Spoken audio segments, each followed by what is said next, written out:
Well, good morning. We are continuing in our Gather series. We're looking today at Gather to Serve. And here's my sermon in under 30 seconds. So if we're going to gather to serve, the main key idea is the fact that we need you. Just simple, plain, we need you.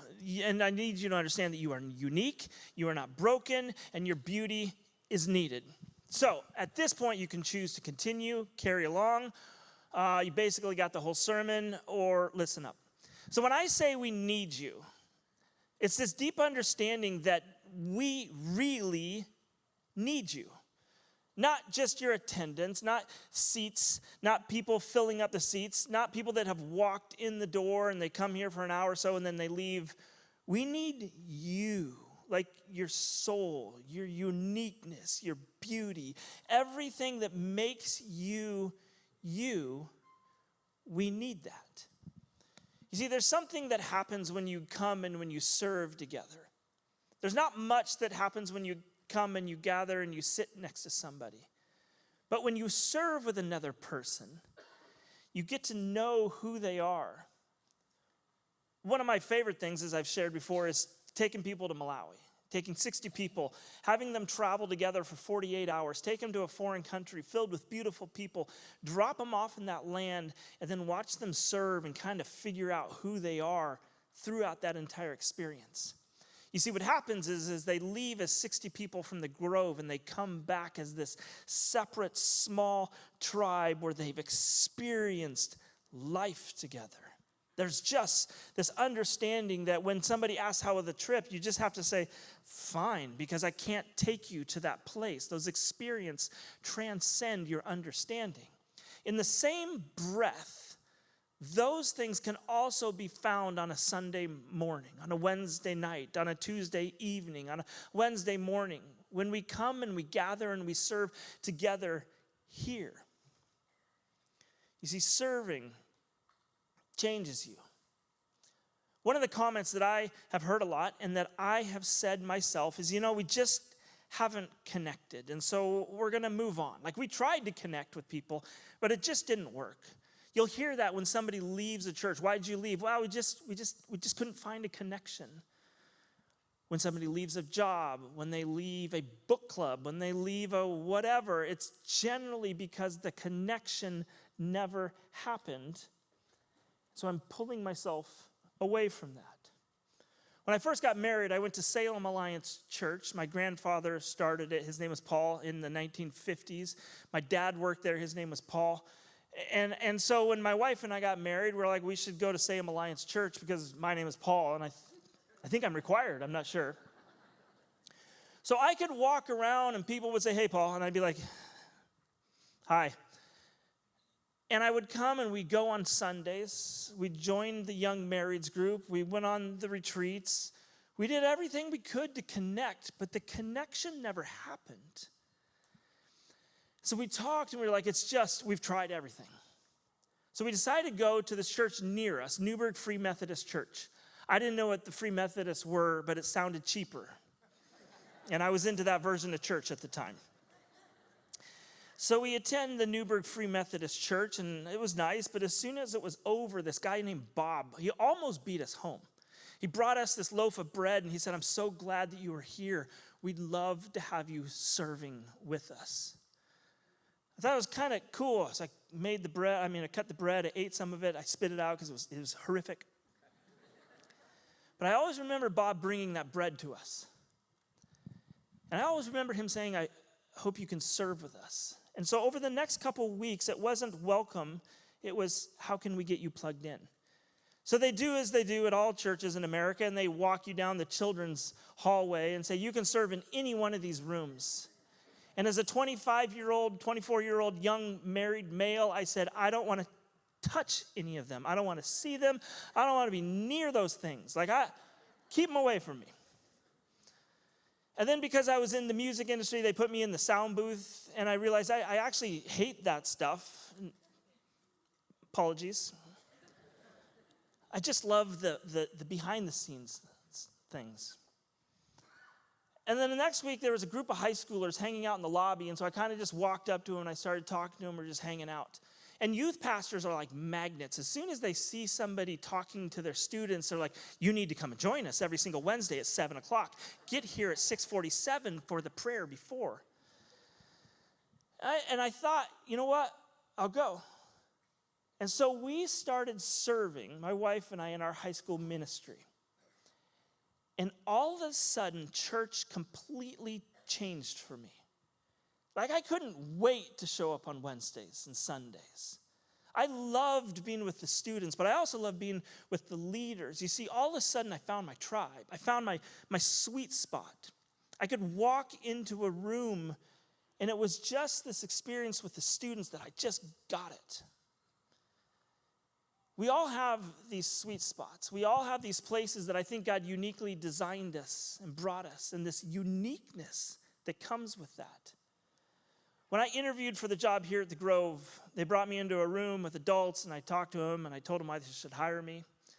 Then I went to a house with a group of adults, and I told them why I thought I'd be good at the job. And then I looked in the back room, and I knew who Byron Chinchin was, Palmer and Veronica's oldest son. He was a freshman becoming a sophomore. And I saw he was in the kitchen with his buddy, and they were making a frozen pizza, and I walked in right when they were opening the oven. It was one of those 99-cent pizzas that now cost like $18. And I said, you want me to get that for you? And I grabbed the pizza, and I put it on the cutting board. And I said, you want me to cut that for you? And they're just kind of like, who's this guy? So I grabbed the knife, and I literally just started attacking it. I cut it into 100 pieces. And I'm sitting there watching them just kind of like, what's happening to our pizza? And I took the knife, and I stabbed it right in the middle, and I'm like, pizza tastes better like that. And I walked out of the room. Yeah. When I was living in Guatemala, there was this kid named Nick who went to Colegio Maya. He grew up as a diplomat kid, so he grew up all around the world. And I went to visit the school for the first time, and I walk in during lunch, and they introduced me to Nick. And Nick looks at me, and I could just tell there was just something about him. He said, today is my birthday. I'm like, today is your birthday? And he said, yeah. I said, stand on the table. It's during lunch. He said, stand on the table. I said, yeah, get on the table. So he stood on the table, and he's all ready for whatever's to happen. And I said, sing yourself happy birthday. And he was like, what? I'm like, sing happy birthday to yourself. Make sure it's loud. And I could tell he was a kid that could handle it. And so Nick started singing happy birthday like I've never heard. And pretty soon the whole room is singing Nick happy birthday.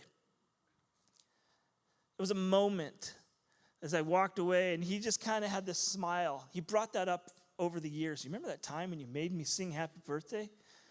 That was awesome. You see, all of us are wired a little different. Some of us a lot different. My daughter was here visiting us last week. Her name is Yuli. And when she was in junior high, she got her Instagram, and the Instagram handle was unique to you. Never really thought about it. She's an artist. She wants to be a filmmaker. She's this creative person.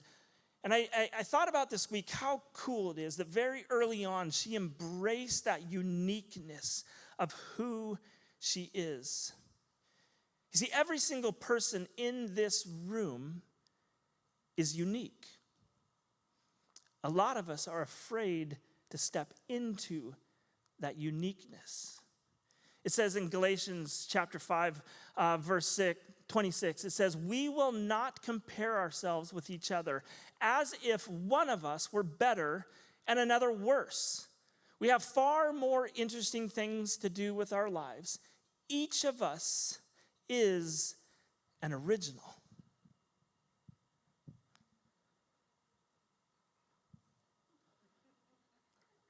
Okay. She raised her hand. Cool. I didn't expect to go this far, but we're totally fine. Okay, so stand up. What's your name? Christy. Is anybody else named Christy? Christy, there's Christy. Raise your hand high. This is like a big room. Christy. Christy, where'd you grow up? Michigan. What's your favorite thing to do? Play volleyball. Name a hobby. Eating popcorn. That's also my favorite hobby. Would you rather hang out with 84-year-olds or 3-year-olds? Oh, neither. I don't know how to follow that up, but I love the honesty. So, Christy, who doesn't want to hang out with people, and whose hobby is eating popcorn, tell us one more thing about you. I love to travel. You went to Malawi with me.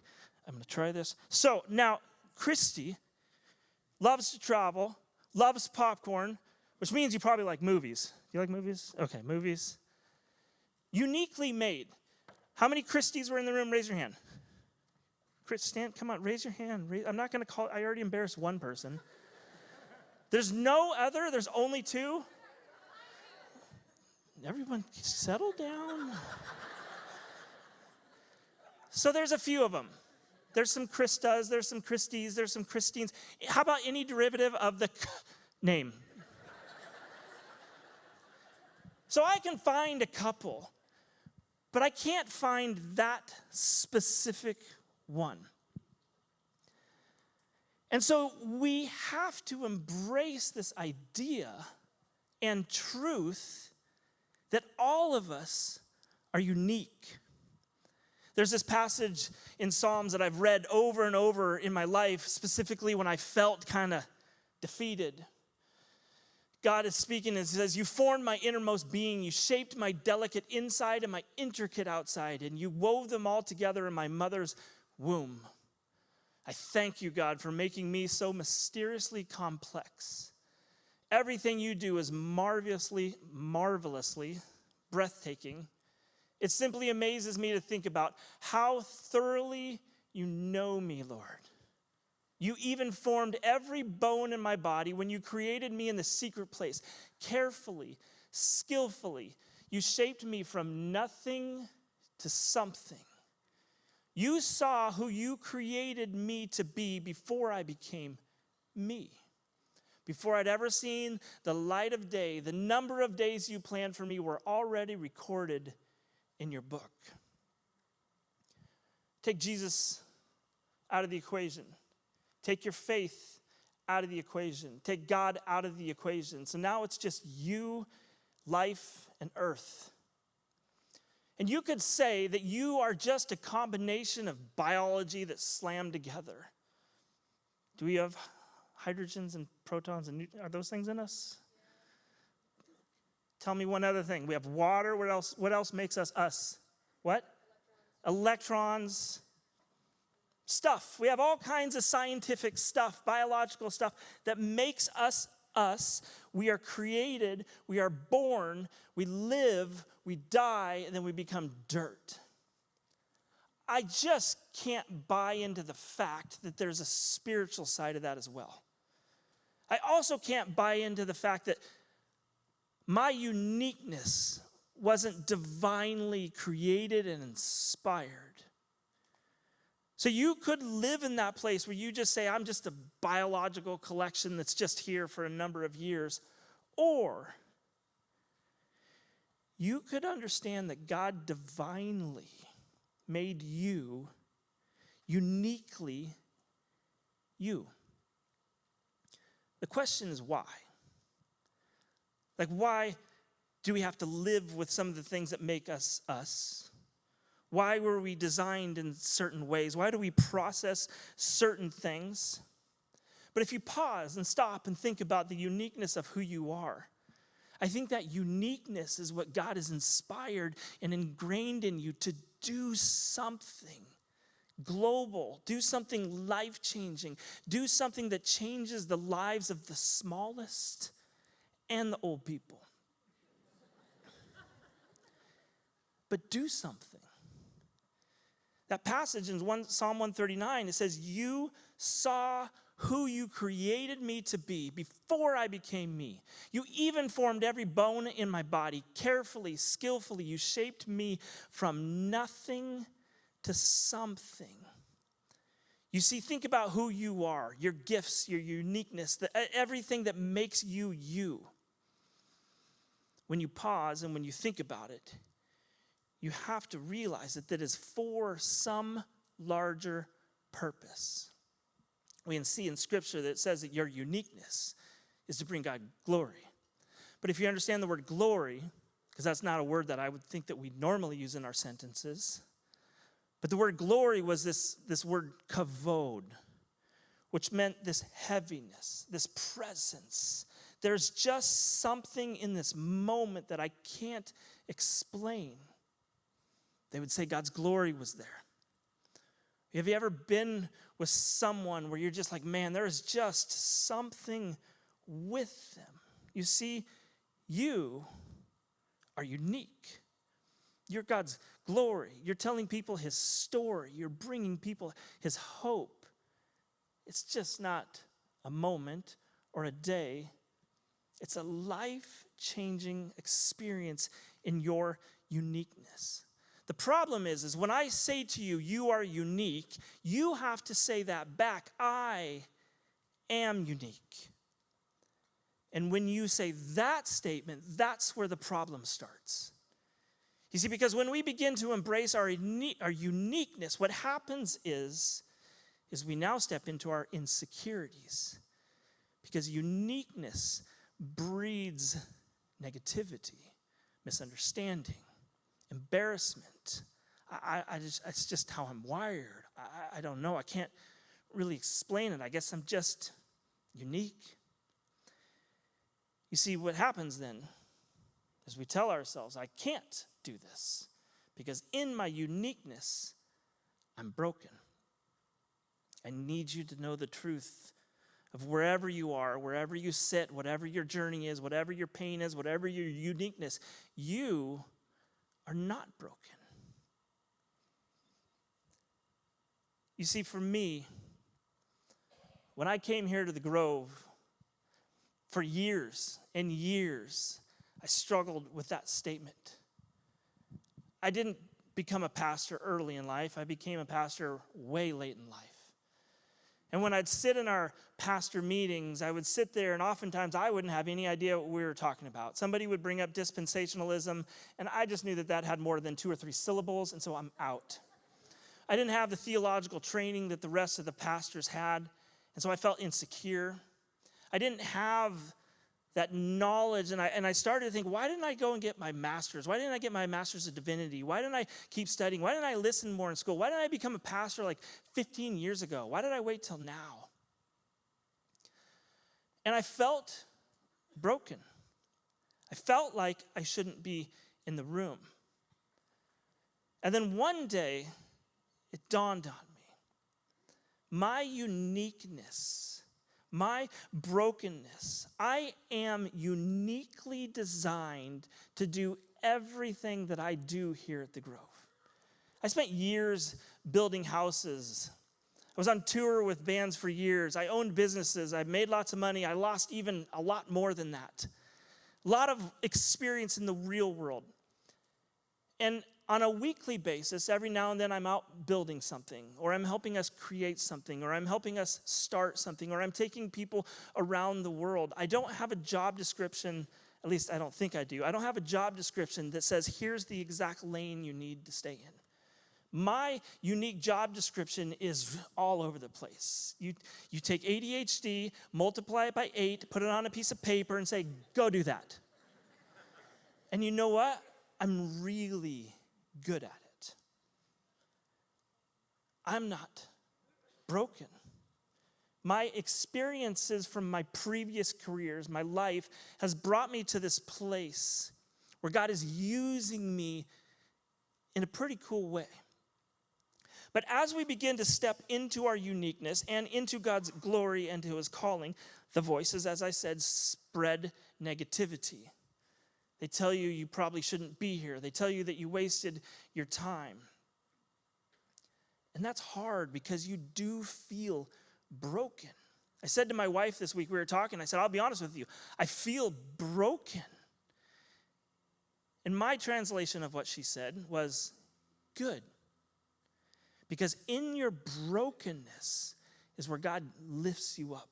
In your brokenness is when you begin to really shine. In your brokenness is where God allows your uniqueness to change the world.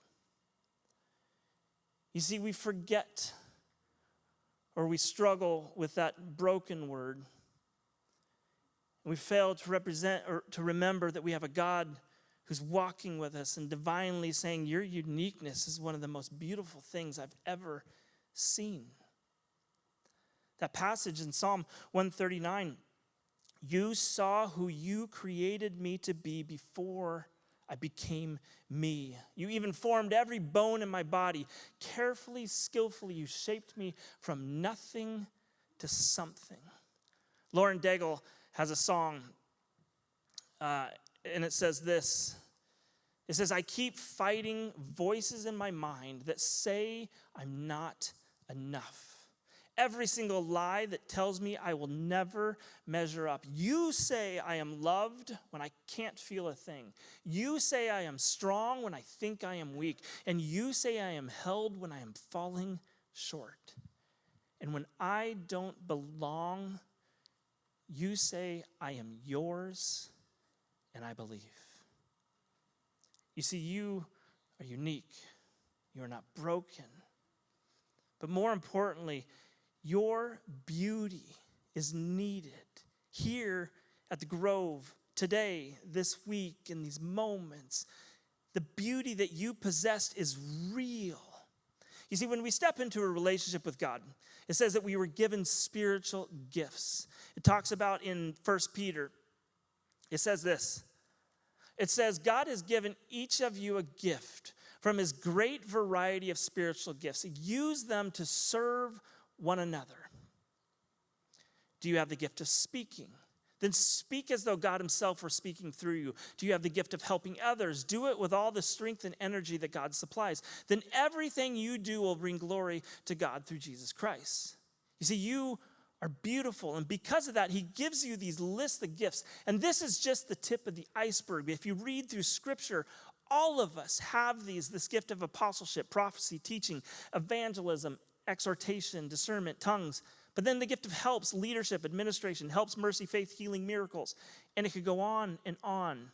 You could go take a test online, and in 2 minutes, you could say, these are my spiritual gifts. Or you could also jump in and start serving and go, this is my spiritual gift. This is my place of beauty. It says in Romans chapter 12, verse 4, it says, God has given us different gifts for doing certain things. I love working with my hands. From an early age, I've had the gift of craftsmanship. But there are others in here who have the gift of writing or music or art or organizing, sports, giving gifts, cleaning, holding babies, loving people for 4 to 5 hours. Some of us can't last 4 to 5 minutes. And every single one of those unique gifts tells a story each time you interact with someone. There's a lady here at the Grove that on a regular basis, I see her walking around with gift cards. And she gives them out to people all the time. She just says, you seem like you need a gift card. I've gotten Chick-fil-A, In-N-Out, all kinds of these amazing gift cards, and I watch her do this to other people. It's just a small, little card. But it's embracing who she is.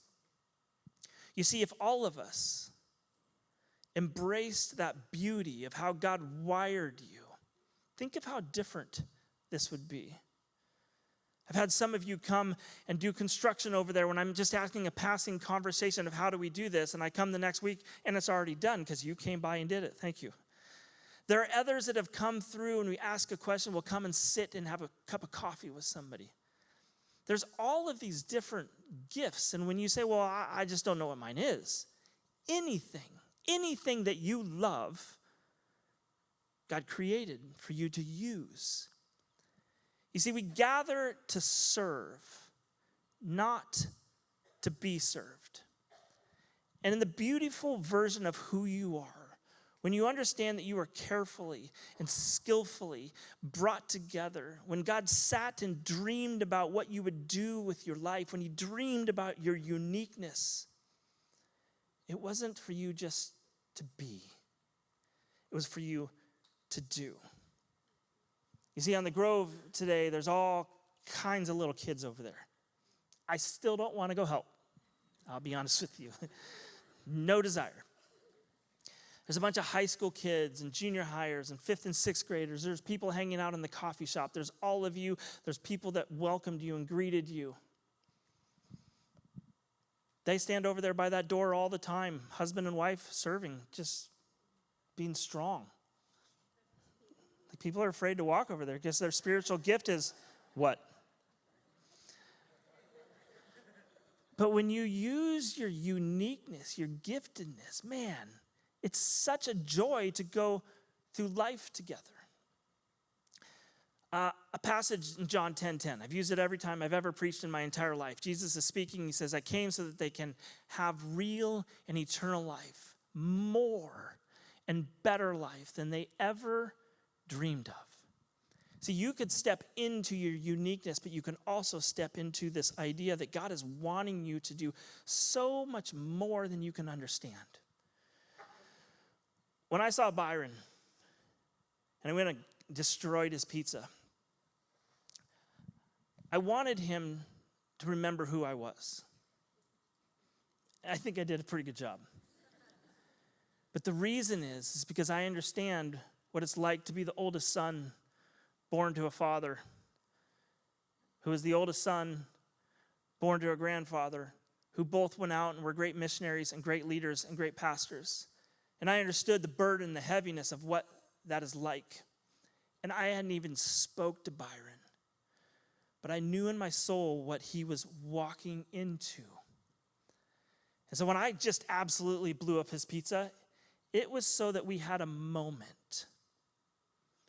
When I had Nick stand up on stage, I also understand what it was like to go up around the world and to feel like you're invisible sometimes because you're constantly moving from place to place to place. And sometimes when you stand up on a table with authority and sing happy birthday to yourself, the whole world notices. And now you become the hero. You see, those moments, what I realized with high school students and my uniqueness, they don't need me to come in and preach. Byron didn't need me to tell him why he needed Jesus at a deeper level. Nick didn't even know who Jesus was. And if I said, I'm from this church, you need Jesus, come on Wednesdays at 7, he would never be there. But what students need is they need to know that they're noticed and that they're loved and that they're cared for.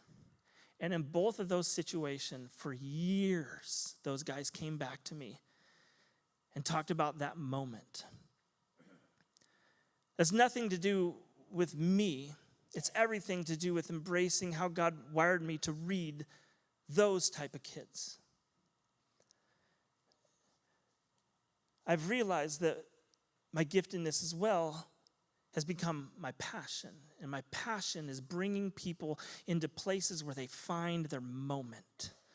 The moment, that moment where you're like, I know God is real because of this.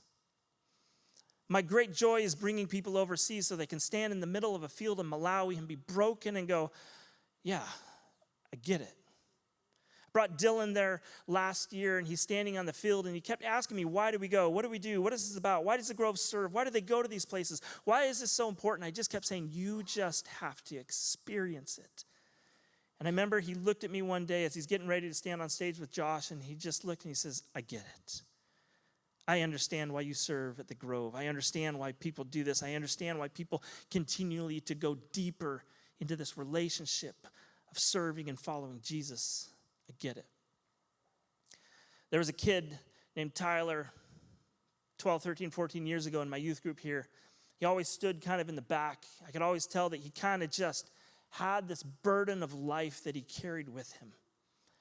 And one of the things I always tried to do as a leader, I realized if we all are unique, then we can't have all the same leaders or the same people. We need people from all different backgrounds, all different ages, all different. We need the nerds, we need the band guys, we need the jocks, let's just go back to high school and categorize everybody. That's needed in every aspect of ministry. I had an old guy once that said, I don't really want to hang out with the kids, but I like to say hi. And so he would stand out front every week. Hi. Hi. And every kid was like, they loved saying hi to this guy. As soon as everybody was in, he would leave. So with Tyler, he kept coming and he would go in and out, and I didn't know where he was. For years. A couple years ago, I saw him here at the Grove. And I asked Byron, he was with the high school students. I said, Byron, what is he doing here? He goes, he's one of my leaders. I said, he's one of your leaders? He goes, yeah, he started coming back. The kids love him. I never connected with Tyler. I didn't really do anything. But I created a unique space where Tyler felt welcomed. He wasn't a Jesus follower. He wasn't even at a place in his life where that was something he desired. And yet he connected with some of our other leaders. And something brought him back to this place. 2 weeks ago, he gave his testimony to the high school students and said, he stood up in front of them and said, this is my uniqueness. This is my beauty. This is who I am. You see, when you step into this beautiful place of your uniqueness, when you embrace your brokenness, God can do unbelievable things. But you have to take the first step. You have to be proud of your uniqueness. You have to tell yourself that you are not broken. And you have to say that your beauty is needed. I am unique. I am not broken. My beauty is needed. Say that. I am unique. I am not broken. My beauty is needed. I am unique. I am not broken. My beauty is needed. Say that. I am unique. I am not broken. My beauty is needed. It's such a beautiful place to be in step with where God is leading you and guiding you. And we need you so desperately here at the Grove, not just to serve, but to change lives. I am unique. I am not broken. My beauty is needed.